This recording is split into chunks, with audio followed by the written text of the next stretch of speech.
Bonjour, moi c'est Mike Maziemba. Pour ceux qui ne me connaissent pas jusque-là, je suis étudiant en 10e année d'architecture à l'Institut supérieur d'architecture et d'urbanisme basé à Kinshasa.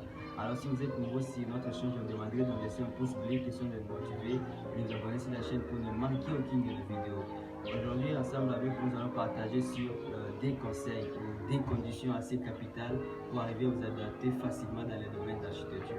Et surtout pour ceux-là qui viennent de finir les études humanitaires, ceux qui viennent d'obtenir leur diplôme et qui ont encore l'envie ou la volonté d'aller plus loin, je vous demanderai de nous écouter attentivement parce que ces conseils vous permettraient à vous imposer dans les domaines d'architecture. La première condition, les premiers conseils qu'on va partager avec vous, c'est le travail sur le mental. Pourquoi je vous demande de travailler sur votre mental? Comme vous le savez, l'architecture, ce n'est pas un domaine comme les autres domaines. L'architecture demande beaucoup, c'est un domaine qui demande beaucoup d'efforts, beaucoup de motivation, beaucoup d'engagement et de détermination pour aller jusqu'à la fin. Si vous n'êtes pas engagé, motivé, si vous n'avez pas un mental assez élevé, vous allez finir par abandonner et lâcher. Alors je vous demanderai de travailler sur votre mental, ça c'est la première des conditions pour vous imposer dans le domaine d'architecture. Parce qu'au courant de votre processus, au courant de vos études d'architecture, vous aurez pas mal de travaux à réaliser et parfois vous n'aurez pas le temps sur vous-même. Vous serez toujours concentré sur les travaux, concentré sur les études et si le mental n'est pas élevé, vous allez finir par craquer et abandonner.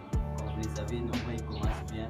Moi qui vous parle, en préparatoire, on a commencé à 1500. On n'est pas arrivé à 1500 à la fin, on est arrivé à 700 à la fin. Imagine, tous les autres sont partis. Pourquoi? Parce que d'entrée des jeux, ils n'étaient pas bien informés sur l'architecture, ils n'étaient pas bien informés sur les conditions d'architecture et ils se sont mal engagés. Voilà les résultats après. Alors pour vous qui m'écoutez aujourd'hui, je vous demanderai d'être vraiment motivé et d'avoir un mental assez élevé. Et là, vous n'avez pas de problème dans ce qui concerne l'architecture. Alors, condition numéro 2 ou le conseil numéro 2, c'est l'amour. Comme vous le savez bien évidemment, l'amour c'est une condition vraiment capitale parce que si vous n'aimez pas ce que vous faites, vous n'allez pas avancer, vous n'allez pas évoluer, vous n'allez pas vraiment donner le meilleur de vous-même dans ce que vous faites. Donc, si vous n'avez pas de l'amour, vous n'allez pas arriver jusqu'à la fin. Donc aimez d'abord ce que vous faites, aimez d'abord ce que vous êtes et ce que vous faites. Ça va vous donner de la motivation, de la force d'aller de l'avant. Aimer l'architecture, comment on peut aimer l'architecture? Parce que nombreux pourront me poser cette question. Moi je vous dirais ceci.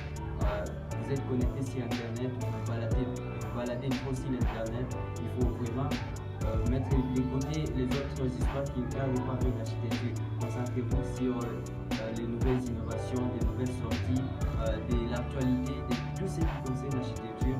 Ça va encore vous donner beaucoup de force et de motivation. Et aussi, la chose la plus importante, c'est de connaître l'histoire de l'architecture. L'histoire de l'architecture vous permettra de connaître ce qu'était l'architecture avant et ce qui l'architecture représente aujourd'hui. Connaître les conditions dans lesquelles les anciens architectes étaient en train de travailler, comment ils ont pu surmonter ces conditions par rapport aux difficultés qu'ils avaient par rapport à leur époque. Parce que à leur époque, ils n'avaient pas les matériels qu'il faut, ils n'avaient pas tout ce qu'il faut pour ériger des grands édifices, des gratte-ciel. Aujourd'hui, on a les meilleures conditions pour aller plus loin et monter encore, avoir beaucoup d'étages. Donc, l'histoire de l'architecture vous permettrait de vous positionner facilement, d'avoir un aperçu plutôt sur les failles, sur les difficultés qu'ont rencontré les anciens architectes, et vous améliorer, ajouter votre emprise pour innover l'architecture.